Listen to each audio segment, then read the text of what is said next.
Hello everybody.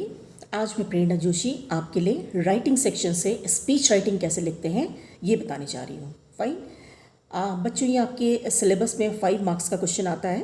Fine, और मैं आपको इसमें कुछ कैरेक्टरिस्टिक्स बता रही हूँ जो कि स्पीच राइटिंग लिखते वक्त आपको ध्यान रखनी चाहिए। फाइन, सबसे पहले जब आप कोई स्पीच लिखते हैं, फाइनली यहाँ पर आपके सिलेबस में स्पीच राइटिंग है, स्पीच बोलना नहीं है। फाइन, तो आप स्पीच लिख रहे हैं तो आपको क्या चीज़ ध्यान में रखनी है कि greet your audience. First of all, आप कोई भी स्पीच अगर देते हैं कहीं पर, मान लीजिए आप स्कूल में अपने मॉर्निंग असेंबली में कोई स्पीच दे रहे हैं तो आप क्या बोलते हैं? Honourable principal, respected teachers and my dear friends. Fine, या आप किसी फंक्शन में दे रहे हैं तो आप honourable principal, respected audience and all my dear friends, like that you start your speech. तो इसको बोलते हैं greeting. You are greeting your audience. Fine, आप गुड मॉर्निंग भी बोल सकते हैं, warm welcome to you all भी बोल सकते हैं। तो ये ऑडियंस को आप जब ग्रीट करते हैं तो ये बिगनिंग पार्ट है, ये पहला कैरेक्टरिस्टिक है किसी भी स्पीच का। फाइन, दूसरी बात है, आपने अपने ऑडियंस को जब ग्रीट करा उसके बाद आप क्या बोलते हैं? You introduce your topic. Fine, जैसे आप कह रहे हैं कि like today I am going to deliver a speech on the topic, जैसे मान लीजिए ऑनलाइन क्लासेस। फाइन, तो अब ऑनलाइन क्लासेस आपने अपने इसको टॉपिक को आपने इंट्रोड्यूस कर दिया। अब टॉपिक को इंट्रोड्यूस करने के बाद आप जब स्टार्ट करेंगे तो स्टार्ट कैसे करेंगे अपनी स्पीच को? तो स्टार्ट करने के लिए 2-3 बातें मैं आपको बताती हूँ कि जैसे आप किसी स्टार्टलिंग फैक्ट से अपनी बात को रख सकते हैं। फाइन, या मान लीजिए कोई भी टॉपिक है तो आप उसमें कुछ सरप्राइजिंग फैक्ट्स, कुछ स्टार्टलिंग चौंकाने वाले फैक्ट्स या कुछ स्टैटिस्टिकल डेटा आप रख सकते हैं, कुछ फिगर्स से स्टार्ट कर सकते हैं।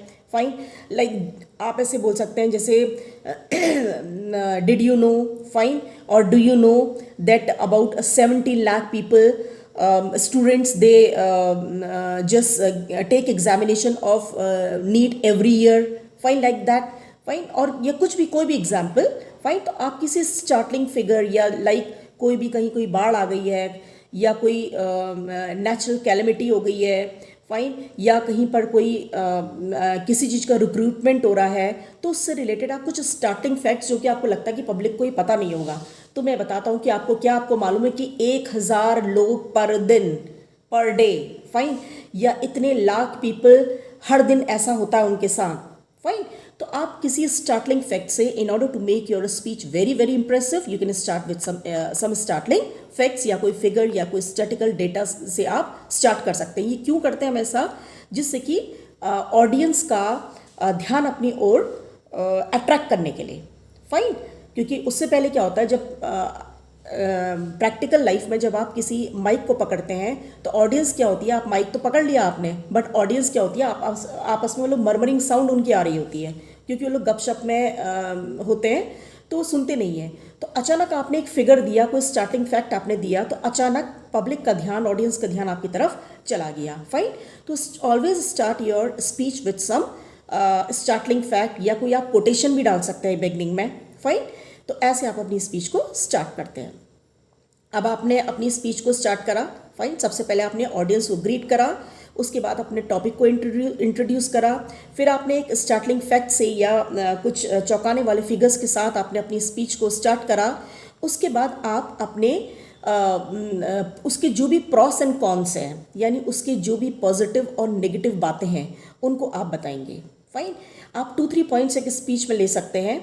फाइन, उनको आप बताएंगे। और आप यहाँ पर जब स्पीच लिखते हैं तो आप 2-3 पैराग्राफ्स में, अगर आप एक पॉइंट बता रहे हैं तो 1 पॉइंट या 2 पॉइंट या 3 पॉइंट, जितने भी आप पॉइंट्स उसमें डिस्कस कर रहे हैं, उसके लिए उतने पैराग्राफ आप यूज़ करेंगे। 2-3 पैराग्राफ्स यू कैन यूज़। अब इसके टोन कैसी होनी चाहिए? जो आपकी स्पीच है वो किस टोन में लिखी जानी चाहिए?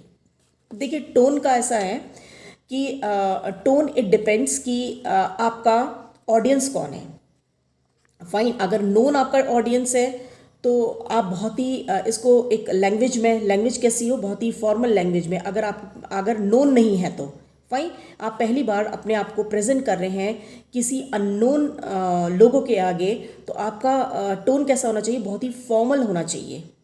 फाइन, और अगर आप स्कूल में मान लीजिए स्पीच दे रहे हैं, अपने स्कूल में स्पीच दे रहे हैं, तो वो आपका टोन लॉजिकल भी हो सकता है, वो इमोशनल भी हो सकता है।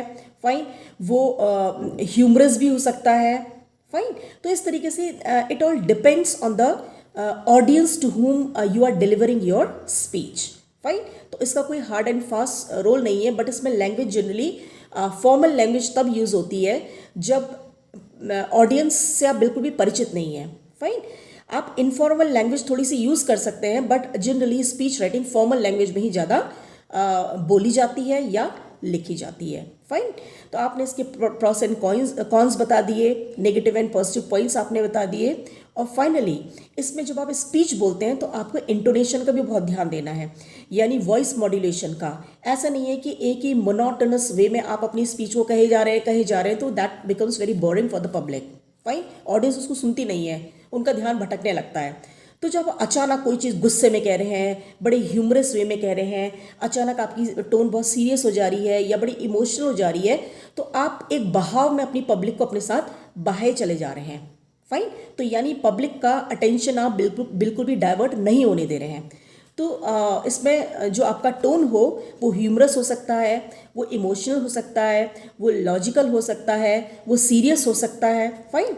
अब आपने सब कुछ अपने उसमें लिख दिया और लास्ट में आपको अपनी स्पीच को कंक्लूड करना बहुत ज़रूरी होता है। कंक्लूड करना यानी आपने कंक्लूड आप कैसे करेंगे, जितने भी पॉइंट्स आपने उसमें इंक्लूड करे थे उनकी एक तरीके से उसको समराइज करते हुए आप फाइनली ये बताएंगे कि आपका पर्पस क्या था, आपका ऑब्जेक्टिव क्या था इस स्पीच को डिलीवर करने का, फाइन। अब एग्जामिनेशन पॉइंट ऑफ व्यू से एग्जाम में आपके क्या आता है कि अगर फॉर्मेट है, आपको मार्क्स किसके मिलते हैं कि फॉर्मेट है, फॉर्मेट एक्सप्रेशन एंड कंटेंट पे। अब यहाँ पर आपको लिखनी तो है नहीं, आपके इस बार आपका लाइक ऑब्जेक्टिव फॉर्म में आएगा। तो आपको क्या करना है इसमें कि आपको हो सकता है कि डैशेस जो दिए हों, तो ये हो सकता है कि लाइक फॉर्मेट में क्या आता है, फाइन। तो फॉर्मेट, यहाँ पर फॉर्मेट दो चीज़ों से स्पीच राइटिंग का होता है। फॉर्मेट का मतलब है कि क्या आपने बिगनिंग लाइन लिखी हैं, means dear so and so और respected principal, teachers and my dear friends, ये बिगनिंग लाइन, और थैंक यू, ये फॉर्मेट का पार्ट है, फाइन। ये फॉर्मेट में दो चीज़ें आती हैं। तो कोई भी स्पीच में बिगनिंग लाइन और एंड में थैंक यू लिखना is very very important and is must. अगर आपने दो चीज़ लिखी होती है तो आपको फॉर्मेट के मार्क्स सीधे सीधे मिल जाते हैं, फाइन। अब आपके फॉर्मेट है कंटेंट पार्ट में। कंटेंट पार्ट में आपका क्या आता है कि आपने क्या क्या पॉइंट्स इंक्लूड करे हैं, प्रोस एंड कॉन्स आपने क्या क्या इंक्लूड करे हैं, फाइन, कंटेंट में। एंड एक्सप्रेशन में आपकी लैंग्वेज और आपका कोहेरेंस, मीन्स आपने कितने कोहेरेंटली अपने आइडियाज़ को प्रेजेंट करा ये देखा जाता है। बट इस बार क्योंकि ये ऑब्जेक्टिव फॉर्म में आएगा, तो ऑब्जेक्टिव फॉर्म में आपके डैश फॉर्म में आएगा कि बिगनिंग लाइन्स क्या होंगी, like that, fine. Beginning lines में आप कैसे स्टार्ट करेंगे, फाइन, और एंड में आप थैंक यू लिखेंगे या मीन्स कुछ ऐसा आपको ऑप्शंस हो सकता है कि जो आपको लगेगा कि ये तो कुछ भी नहीं है, फाइन। एंड और like thank you will talk next time, ऐसा तो नहीं होगा, आपको जस्ट थैंक यू कहना है, फाइन। और थैंक यू से पहले आपने कंक्लूजन दिया है, इसमें कंक्लूजन बहुत इंपॉर्टेंट है, फाइन।